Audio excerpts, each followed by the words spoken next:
नागमणि, जिसे अक्सर नाग का रत्न कहा जाता है, एक मिथिकल पत्थर है जिसने अनगिनत पीढ़ियों से लोगों को फैसिनेटेड किया है। यह एक लेजेंडरी ज्वेल है जिसके बारे में कहा जाता है कि यह कुछ पावरफुल सांपों, अक्सर एक किंग कोबरा के सिर या गले में पाया जाता है। पुरानी कहानियां इसे इमेंस पावर, वेल्थ और गुड फॉर्चून का सोर्स बताती हैं, जो इसे पोजेस करता है। माना जाता है कि यह रेडिएंट जेम अपनी इनर लाइट से चमकता है। सांप के चलने पर जंगल के अंधेरे फ्लोर को रोशन करता है। इसकी ब्रिलियंस सिर्फ फिजिकल नहीं है, ऐसा कहा जाता है कि यह स्पिरिचुअल एनलाइटनमेंट लाता है और अपने ओनर को किसी भी हार्म से बचाता है, जिससे यह फोल्कलोर में सबसे सॉट आफ्टर ट्रेजर्स में से एक बन जाता है। नागमणि का आइडिया इंडियन कल्चर और स्पिरिचुअलिटी में गहराई से बुना गया है। सांप या नाग हमारी ट्रेडिशंस में एक सेक्रेड प्लेस रखता है, जिसे अक्सर लॉर्ड शिवा जैसे पावरफुल डिएटीज से जोड़ा जाता है, जो अपने गले में कोबरा पहनते हैं। सांपों के लिए यह रेवरेंस स्वाभाविक रूप से उस मिस्टिकल जेम तक फैली हुई है जिसे वे कैरी करते हैं। नागमणि अल्टीमेट प्राइज का प्रतिनिधित्व करता है, एक डिवाइन गिफ्ट जो मॉर्टल वर्ल्ड और सुपरनैचुरल रेल्म के बीच के गैप को जोड़ता है। यह सिर्फ एक पत्थर नहीं है, बल्कि कॉस्मिक एनर्जी, विजडम और नेचर के हिडन ट्रेजर्स का प्रतीक है, जो एक योग्य सोल द्वारा खोजे जाने का इंतजार कर रहा है, जो इसके ट्रू वैल्यू को समझता है। पीढ़ियों से चली आ रही कहानियां अक्सर इस एक्स्ट्रॉर्डिनरी जेम का एक विविड पिक्चर पेश करती है। वे किसी भी पॉइजन या डिजीज को ठीक करने, विशेस पूरी करने और यहाँ तक कि अपने ओनर को इनविजिबल बनाने की इसकी एबिलिटी के बारे में बताती हैं।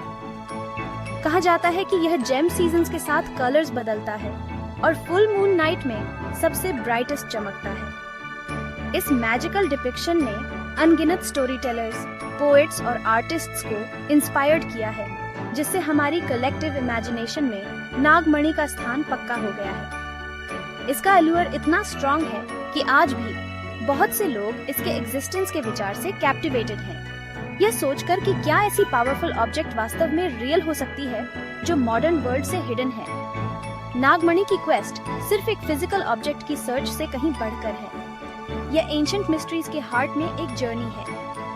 यह ह्यूमैनिटी की इटर्नल डिजायर का प्रतिनिधित्व करता है, अधिक पावर, अधिक नॉलेज और यूनिवर्स से एक गहरा कनेक्शन। जेम की गार्डिंग करने वाला सांप अक्सर एक वाइज और फॉर्मिडेबल क्रीचर के रूप में दर्शाया जाता है, जो प्रोफाउंड सीक्रेट्स का गेटकीपर है। इसलिए नागमणि प्राप्त करना कभी भी एक सिंपल टास्क के रूप में नहीं दिखाया जाता है। इसके लिए immense courage, purity of heart और नेचर के लिए गहरा रिस्पेक्ट चाहिए। यह नैरेटिव हमें सिखाता है कि ग्रेटेस्ट ट्रेजर्स आसानी से नहीं मिलते हैं, बल्कि वर्च्यू और परसेवरेंस के लिए रिवॉर्ड्स हैं। नागमणि से जुड़ी सबसे पॉपुलर लेजेंड्स में से एक पुरानी धार्मिक किताबों और लोक कथाओं से आती है। ऐसा कहा जाता है कि सभी सांपों के पास यह मणि नहीं होती, बल्कि केवल सबसे पुरानी और आध्यात्मिक रूप से विकसित किंग कोबरा के पास होती है। माना जाता है कि इन सांपों ने कई जन्मों तक कड़ी तपस्या की है और इसके परिणाम स्वरूप उन्हें यह दिव्य पत्थर मिला है। कहानी यह है कि सांप अपनी मणि को कुछ शुभ रातों में, खासकर पूर्णिमा के दौरान, जमीन पर रखता है ताकि वह भगवान की पूजा कर सके। यह मणि की चमकदार रोशनी में नहाता है और इसे ही एकमात्र समय माना जाता है जब एक इंसान को इसे प्राप्त करने का मौका मिल सकता है। हालांकि सांप इसकी जबरदस्त रखवाली करता है। एक और दिलचस्प कहानी नागमणि को सेलेस्टियल रेल्म से जोड़ती है। कुछ मिथ्स बताती हैं कि यह मणि दिव्य अमृत की एक ठोस बूंद है या एक गिरे हुए तारे का एक टुकड़ा है जिसे एक सांप ने निगल लिया था। यह सेलेस्टियल ओरिजिन इसकी अलौकिक चमक और जादुई गुणों को समझाता है। इन कहानियों के अनुसार यह मणि कॉस्मिक एनर्जी का सार रखती है, जिससे इसके मालिक को देवताओं का आशीर्वाद मिलता है। इस संदर्भ में सांप सिर्फ एक जानवर नहीं है, बल्कि एक दिव्य संरक्षक है, जिसे इस पवित्र वस्तु को गलत हाथों में पड़ने से बचाने का काम सौंपा गया है, यह सुनिश्चित करते हुए कि इसकी शक्ति का उपयोग अच्छे के लिए किया जाए, न कि स्वार्थी या विनाशकारी उद्देश्यों के लिए। कई क्षेत्रीय लोक कथाओं में नागमणि को हिडन किंगडम्स और वास्ट ट्रेजर्स को खोलने की कुंजी के रूप में दर्शाया गया है। बहादुर राजकुमारों और विनम्र ग्रामीणों की कहानियां हैं, जो सांप के रत्न की तलाश में घने जंगलों और अंधेरी गुफाओं में पेरिलस जर्नीज पर निकलते हैं। इन कहानियों में अक्सर रिडल्स, कैरेक्टर के टेस्ट और मैजिकल बीइंग्स से एनकाउंटर शामिल होते हैं। नायक की सफलता ब्रूट फोर्स पर नहीं, बल्कि उसकी विजडम, कंपैशन और सांप संरक्षण के प्रति रिस्पेक्ट पर निर्भर करती है। ये नैरेटिव्स मॉरल लेसन्स के रूप में काम करते हैं, इस बात पर जोर देते हुए कि सच्चा धन सिर्फ सोना और गहने नहीं, बल्कि करेज और इंटेग्रिटी के गुण भी है। नागमणि और हीलिंग के बीच का संबंध भी कई कहानियों में एक प्रोमिनेंट थीम है। माना जाता है कि यह मणि एक यूनिवर्सल एंटीडोट है, जो सबसे घातक पॉइजन्स को बेअसर करने और लाइलाज बीमारियों को ठीक करने में सक्षम है। यह विश्वास सांप के अपने पहलू और उसके एंटीडोट दोनों से जुड़ाव से उत्पन्न हो सकता है।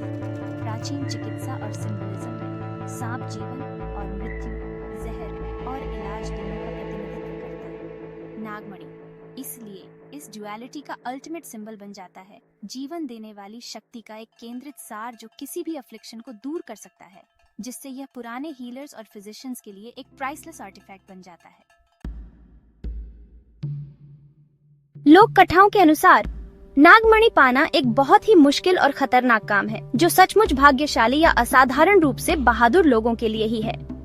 एक पॉपुलर मान्यता में एक खास तरीका बताया गया है, जिसमें बहुत रिस्क होता है। एक खोजने वाले को ऐसे किंग कोबरा का ठिकाना ढूंढना होगा जिसके पास मणि होने की बात कही जाती है। फिर उस व्यक्ति को सांप के घर के पास ताजे गोबर का एक थाल बिछाना होगा। मान्यता है कि जब सांप बाहर आता है और अपनी मणि को पूजा करने के लिए जमीन पर रखता है, तो वह उसे इस थाल पर रख सकता है। तब खोजने वाले को मणि उठानी होगी और बिना पीछे मुड़े भागना होगा, क्योंकि क्रोधित सांप की नजर या फुफकार घातक मानी जाती है। प्राचीन ग्रंथों और मौखिक परंपराओं में वर्णित एक और तरीका भक्ति के माध्यम से सर्प गार्डियन को प्रसन्न करना है। इस रास्ते में धोखे या चोरी की नहीं, बल्कि आध्यात्मिक पवित्रता और श्रद्धा की आवश्यकता होती है। एक व्यक्ति को विशिष्ट अनुष्ठान करने होंगे, शक्तिशाली मंत्रों का जाप करना होगा और सर्प देवता को प्रार्थनाएं करनी होंगी। ऐसा माना जाता है कि यदि सर्पराज भक्त की ईमानदारी और शुद्ध इरादों से प्रसन्न होते हैं, तो वे नागमणि को एक दिव्य आशीर्वाद के रूप में स्वेच्छा से प्रदान कर सकते हैं। यह दृष्टिकोण प्रकृति और उसके प्राणियों के लिए गहरे सम्मान को उजागर करता है। यह सुझाव देता है कि सबसे बड़े उपहार संघर्ष और चालाकी के बजाय सद्भाव और भक्ति के माध्यम से प्राप्त होते हैं। तंत्रियों और रहस्यवादियों की भी कहानियां हैं जो सांप को बुलाने और उसकी मणि प्राप्त करने के गुप्त अनुष्ठानों को जानने का दावा करते हैं। ये तरीके अक्सर रहस्य में डूबे होते हैं और इन्हें अत्यधिक गूढ़ माना जाता है। कहा जाता है कि इनमें विशिष्ट चंद्र रातों में किए गए जटिल समारोह शामिल होते हैं, जिनमें दुर्लभ जड़ी बूटियों और मंत्रों का उपयोग किया जाता है जो गुप्त वंशों से चले आ रहे हैं। हालांकि इन रास्तों को अक्सर खतरनाक बताया जाता है, क्योंकि अनुष्ठान में कोई भी गलती या अभ्यासकर्ता के दिल में अशुद्धता वांछित मणि के बजाय एक भयानक अभिशाप या सर्प गार्डियन के क्रोध का कारण बन सकती है। इस क्वेस्ट का समय भी इन बिलीफ्स में बहुत जरूरी माना जाता है।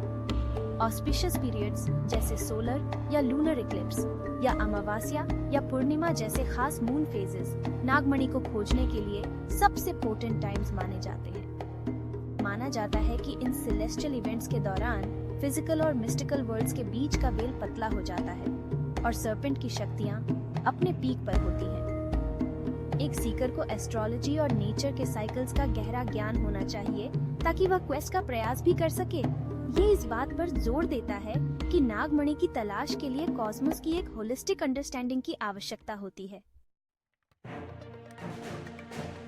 जब हम मिथक और किंवदंती की दुनिया से हटकर विज्ञान के लेंस से देखते हैं, तो लोक कथाओं में वर्णित नागमणि का अस्तित्व अत्यधिक असंभव लगता है। जैविक रूप से सांप अपने शरीर के अंदर रत्न या पत्थर नहीं बनाते हैं। इस विचार का समर्थन करने के लिए कोई वैज्ञानिक प्रमाण नहीं है कि एक कोबरा के सिर पर या उसके गले में एक चमकता हुआ जादुई गहना हो सकता है, जिसे अक्सर नागमणि समझा जाता है। वह एक बीजोर पत्थर हो सकता है, कुछ जानवरों के पाचन तंत्र में पाया जाने वाला एक कठोर अपचित द्रव्यमान, लेकिन ये चमकते नहीं हैं या इनमें जादुई गुण नहीं होते हैं। एक चमकदार रत्न की अवधारणा मानव कल्पना और कहानी कहने का एक उत्पाद है। हालांकि हम चमकने वाली घटना के लिए एक तर्क संगत स्पष्टीकरण तलाश सकते हैं। कुछ सिद्धांतों का सुझाव है कि नागमणि की किंवदंती जंगल में बायोलुमिनेसेंट फंगी या कीड़ों के अवलोकन से उत्पन्न हो सकती है। अंधेरे में रेंगता हुआ एक कोबरा अपने सिर पर चमकते हुए फंगी उठा सकता है, जिसे दूर से एक चमकदार रत्न समझा जा सकता है। इसी तरह एक सांप की फन पर बैठा एक जुगनू या ग्लोवर्म एक चमकते हुए पत्थर का एक क्षणिक भ्रम पैदा कर सकता है।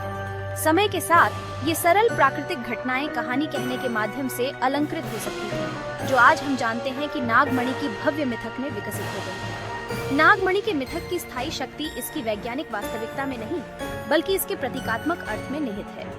नागमणि एक शक्तिशाली आर्केटाइप का प्रतिनिधित्व करता है। वह छिपा हुआ खजाना जो अंतिम पूर्ति का वादा करता है। यह आध्यात्मिक ज्ञान, आंतरिक ज्ञान और हम में से प्रत्येक के भीतर सुप्त पड़ी अप्रयुक्त क्षमता का एक रूपक है। सर्प गार्डियन उन चुनौतियों और भयों का प्रतीक है जिन्हें हमें इस ज्ञान को प्राप्त करने के लिए दूर करना होगा। इस प्रकाश में नागमणि की खोज आत्म खोज की एक एलेगोरिकल यात्रा है, जहां असली खजाना एक भौतिक रत्न नहीं, बल्कि रास्ते में प्राप्त ज्ञान है। अंत में नागमणि हमारी लोक कथाओं का एक सुंदर और कैप्टिवेटिंग एलिमेंट है, हमारे पूर्वजों की समृद्ध कल्पना का एक प्रमाण है। जबकि ऐसा कोई ठोस सबूत नहीं है कि ऐसा कोई रत्न वास्तव में मौजूद है, इसकी कहानी हमें प्रेरित और मंत्रमुग्ध करती रहती है। यह हमें साहस, प्रकृति के प्रति सम्मान और ज्ञान की खोज के बारे में मूल्यवान सबक सिखाता है। नागमणि का सच्चा रहस्य यह नहीं है कि इसे कैसे खोजा जाए, बल्कि उन गहरे सत्यों को समझना है जिनका यह प्रतिनिधित्व करता है।